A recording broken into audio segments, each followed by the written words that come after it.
តោះថ្ងៃនេះយើងនាំគ្នានិយាយអំពីសុខភាពបុរស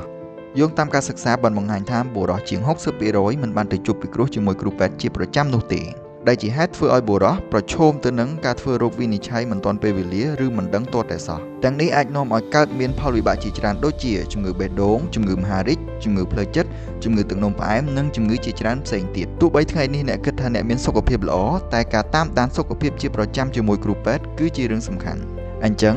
តើគួរពិនិត្យសុខភាពនៅពេលណាតោះឥឡូវមកដឹងទាំងអស់គ្នាចំពោះបុរសដែលមានវ័យចាប់ពី20ទៅ40ឆ្នាំសូមត្រួតពិនិត្យសុខភាពឲ្យបានទៀងទាត់យ៉ាងហោចណាស់ឲ្យបាន1ដងនៅក្នុង1ឆ្នាំបើទោះបីជាឃើញថាសុខភាពរបស់អ្នកល្អធម្មតាក៏ដោយសូមធ្វើតេស្តដូចជាវាស់សម្ពាធឈាមពិនិត្យកម្រិតជាតិខ្លាញ់នៅក្នុងឈាមនិងការចាក់វ៉ាក់សាំងជាដើមប្រសិនបើគ្រូពេទ្យណែនាំសូមទៅជួបជាមួយគ្រូពេទ្យឯកទេសប្រព័ន្ធទឹកមាត់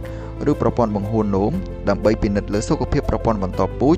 ឬក្រពេញប្រូស្តាតបន្ថែមសម្រាប់បុរសមានវ័យចាប់ពី40ឆ្នាំទៅ60ឆ្នាំសូមបន្តពិនិត្យសុខភាពឲ្យបានទៀងទាត់ជាមួយគ្រូពេទ្យទូទៅនិងគ្រូពេទ្យឯកទេសប្រព័ន្ធទឹកមាត់ឬប្រព័ន្ធបង្ហូរនោម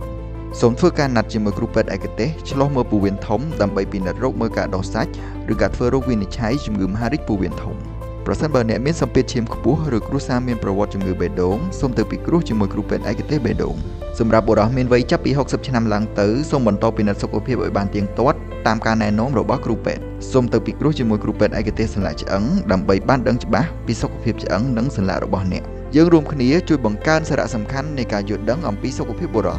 ណែនាំមិត្តភ័ក្តិនិងគ្រួសាររបស់អ្នកអំពីការថែទាំសុខភាពរបស់ពួកគាត់ឲ្យបានទៀងទាត់